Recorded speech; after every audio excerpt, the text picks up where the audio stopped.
Welcome friends, आपका स्वागत करता हूं आपके अपने YouTube चैनल पे फिनटेक्स ज्ञान। आज हम जिस वीडियो के बारे में बात करेंगे उसका कहीं ना कहीं कनेक्शन शेयर मार्केट या इन्वेस्टमेंट से है। मैं आज आपको ETF और इंडेक्स फंड में क्या डिफरेंस है और उन दोनों में से मेरी ओपिनियन के हिसाब से कौन सा बेस्ट है, ये सब बातें मैं आज आपसे शेयर करने वाला हूँ। हो सकता है हम में से कुछ लोग पहले से ही इन्वेस्टर हों, यानी वो पहले से ही इन्वेस्टमेंट करते हों, परंतु मैं फिर भी ये चाहता हूं कि न्यू इन्वेस्टर हैं उन सबको इन्वेस्टमेंट के सारे सीक्रेट्स समझने के बाद ही इन्वेस्टमेंट करना चाहिए। बस इसी टॉपिक के साथ मैंने ये वीडियो बनाने का सोचा है। सबसे पहले मैं बात करता हूँ ETF। ETF का मतलब होता है एक्सचेंज ट्रेडेड फंड। जैसा इसके नाम से हमें पता लग रहा है कि ये शेयर मार्केट में मींस NSE और BSE में ट्रेड होता है। इन फंड्स को मार्केट टाइम पे, मार्केट के समय के हिसाब से हम बाकी शेयर्स को खरीदते और बेचते हैं, इनको भी वैसे ही खरीद और बेच सकते हैं। बाकी शेयर्स पे ब्रोकरेज और अदर एक्सपेंसेस लगते हैं, यहाँ पर भी हमें ब्रोकरेज और अदर एक्सपेंसेस देने पड़ सकते हैं। बेसिकली ETF कुछ सेक्टर और इंडाइसेस को फॉलो करता है। जैसे निफ्टी फार्मा है, उसके लिए ETF निफ्टी फार्मा। निफ्टी 50 है, उसके लिए ETF निफ्टी 50 इंडेक्स। निफ्टी 50 में इन्वेस्ट करने के लिए या तो आप इंडिविजुअल जो निफ्टी 50 में शेयर्स शामिल हैं उनको एक एक करके इन्वेस्टमेंट करें, या फिर आप अगर पूरे निफ्टी 50 में इन्वेस्टमेंट करना चाहें BSE और NSE में, तो हमें उसका ETF में इन्वेस्टमेंट किया जा सकता है। फंड में इन्वेस्ट करने के लिए हमें म्यूचुअल फंड की AMCs मतलब जो म्यूचुअल फंड को मैनेज करती हैं उसी कंपनीज, जैसे ICICI mutual fund, SBI, Kotak, DSP और भी कई सारी हैं। इनके जो अपने निफ्टी के इंडेक्स फंड है या इनके निफ्टी के फार्मा फंड है, उसमें हमें इन्वेस्ट करना पड़ेगा। जैसे शेयर मार्केट में शेयर्स खरीदते हैं तो हमें ब्रोकरेज और एक्सपेंसेस देने पड़ते हैं। एक्सपेंसेस रेशो होता है यहाँ पर। ये सब AMCs के हिसाब से अलग अलग होते हैं। जैसे ICICI के अलग होंगे, SBI के अलग होंगे, कोटक के अलग होंगे, जो एक मिनिमम नॉमिनल अमाउंट है। म्यूचुअल फंड को जब भी हमें खरीदना होता है तो AMCs की अपनी खुद की वेबसाइट या फिर जो इनके ब्रोकर हैं जो म्यूचुअल फंड को सेल करते हैं और परचेज करते हैं, रिडीम करते हैं, जैसे जीरोधा हुआ, ग्रो ऐप हुआ, पेटीएम मनी हुआ, ET मनी यानी इकोनॉमिक्स टाइम्स का जो ET मनी है, इन सब के माध्यम से हम लोग खरीद और बेच सकते हैं। अब सबसे महत्वपूर्ण बात पे हम आ रहे हैं कि दोनों में अंतर क्या है, यानी दोनों में से बेस्ट ऑप्शन कौन सा है। सबसे पहले हम बात करते हैं ETF की। ETF डिमांड सप्लाई के हिसाब से चलता है। जैसा कि हर बाजार का नियम होता है, ऐसे शेयर मार्केट का भी अपना नियम है कि वहां पर भी डिमांड होगी शेयर्स की तो उनके रेट बढ़ते जाएंगे, सप्लाई उस हिसाब से की जाएगी। सप्लाई ज्यादा कर देंगे और डिमांड कम होगी तो रेट गिर जाएंगे। ऐसे ही अगर आपको ETF लेना है तो वो डिमांड सप्लाई के हिसाब से ही आप ले सकते हैं, यानी उसके जो प्राइस हैं उसमें फ्लक्चुएशन डिमांड और सप्लाई के हिसाब से होता है। निफ्टी 50 में जितना चेंज आएगा जरूरी नहीं है कि उतना ही चेंज ETF निफ्टी में आ जाए, क्योंकि ETF निफ्टी एक अलग शेयर की तरह डील कर रहा है। वो चल रहा है ETF की डिमांड सप्लाई के हिसाब से, न कि निफ्टी 50 की डिमांड सप्लाई के हिसाब से। ऐसे ही अगर म्यूचुअल फंड के निफ्टी इंडेक्स में आपको इन्वेस्टमेंट करना है, वहां पर इन्वेस्टमेंट डिपेंड करता है उस इंडेक्स फंड की NAV,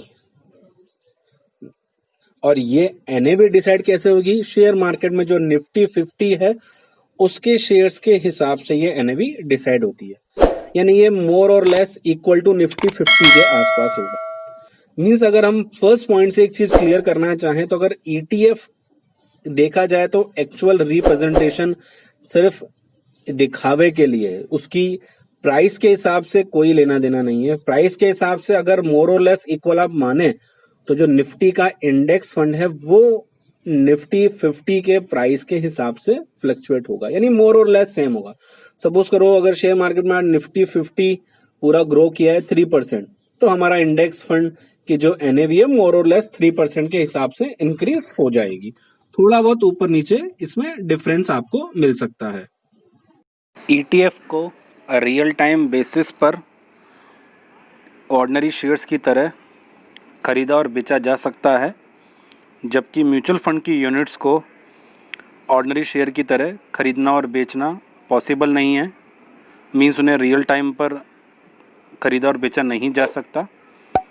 उनको बेचने के लिए हमें कट ऑफ टाइमिंग का ध्यान रखना पड़ता है। यदि आपने कट ऑफ टाइमिंग के अंदर ही ट्रांजैक्शन किया है, चाहे ख़रीदा हो या बेचा हो, तो आपको सेम डे की NAV मिल जाएगी, अदरवाइज़ आपको नेक्स्ट डे की NAV मिलेगी। कट ऑफ टाइमिंग और NAV का क्या कनेक्शन है, इसके लिए प्रीवियसली मैं एक वीडियो बना चुका हूँ, जिसका लिंक मैं डिस्क्रिप्शन में शेयर कर रहा हूँ। अगर आपको कट ऑफ टाइमिंग और NAV के कनेक्शन को समझना हो तो आप ये वीडियो देख सकते हैं। म्यूचुअल फंड को कट ऑफ टाइमिंग के जानकारी के बिना ख़रीदने पर कभी कभी फ़ायदा भी हो सकता है, कभी कभी नुकसान भी हो सकता है, क्योंकि अगर हमने कट ऑफ टाइमिंग के बाद ख़रीदा तो हमें नेक्स्ट डे की NAV मिलेगी और नेक्स्ट डे मार्केट का क्या मूड रहेगा, सेंसेक्स निफ्टी क्या कितनी ग्रोथ रहेगी, डिक्लाइन रहेंगे, ये हमें पता नहीं है। इसलिए कट ऑफ टाइमिंग के अंदर ही म्यूचुअल फंड की यूनिट्स को ख़रीदना और बेचना चाहिए। ETF और इंडेक्स फंड्स में कुछ और डिफरेंसेस हम एक स्क्रीनशॉट के माध्यम से समझते हैं। ये वो स्क्रीनशॉट है जिसमें आपको मैं डिफरेंसेस बताऊंगा। कुछ डिफरेंसेस हम डिस्कस कर चुके हैं, कुछ और डिफरेंसेस हैं। जैसे मीनिंग के बारे में हम लोग पहले ही बात कर चुके हैं कि ETF एक्सचेंज ट्रेडेड फंड है, जबकि इंडेक्स फंड एक म्यूचुअल फंड का टाइप है। फिर है price base. Price base means ETF में ETF का प्राइस शेयर मार्केट में ETF की डिमांड और सप्लाई के बेसिस पर डिसाइड होता है, जबकि म्यूचुअल फंड में म्यूचुअल फंड का price means NAV AMC decide करती है, वो भी कट ऑफ टाइमिंग के बेसिस पर at the end of the day. ETF में ट्रेड करने के लिए डीमैट अकाउंट होना ज़रूरी है, जबकि म्यूचुअल फंड में ट्रेड करने के लिए डीमैट अकाउंट की कोई ज़रूरत नहीं है। ETF में कोई मिनिमम इन्वेस्टमेंट नहीं है। कोई पर्सन अगर चाहे तो ETF में एक शेयर खरीद सकता है, जबकि म्यूचुअल फंड में SIP और लमसम के अकॉर्डिंग अलग अलग लिमिट बनी हुई है मिनिमम इन्वेस्टमेंट के लिए। जैसे SIP में ₹100 और 500 और 1000, जबकि लमसम में 1000, 5000, 500। नेक्स्ट पॉइंट है एग्ज़िट लोड।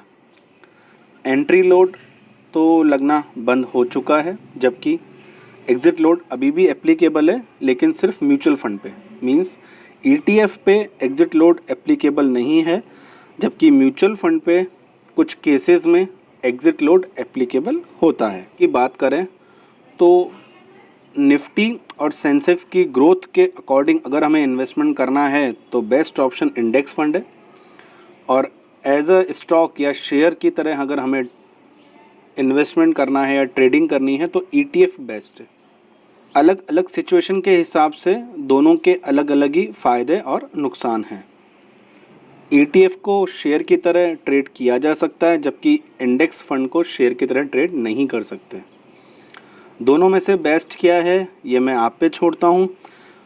मेरी ओपिनियन किसी एक के साथ नहीं है। मेरी ओपिनियन के अकॉर्डिंग ETF भी बेस्ट है, इंडेक्स फंड भी बेस्ट है, बट डिपेंड करता है सिचुएशन के अकॉर्डिंग। अगर मुझे एक शेयर की तरह ट्रांजैक्शन करना हो तो ETF बेस्ट है। अगर मुझे किसी शेयर की बास्केट में ट्रांजैक्शन करना हो तो इंडेक्स फंड बेस्ट है, क्योंकि इंडेक्स फंड वो बास्केट है जो निफ्टी और सेंसेक्स के अकॉर्डिंग बढ़ता है और घटता भी है। ओके, आज का ये टॉपिक यहीं एंड करता हूँ। नमस्कार।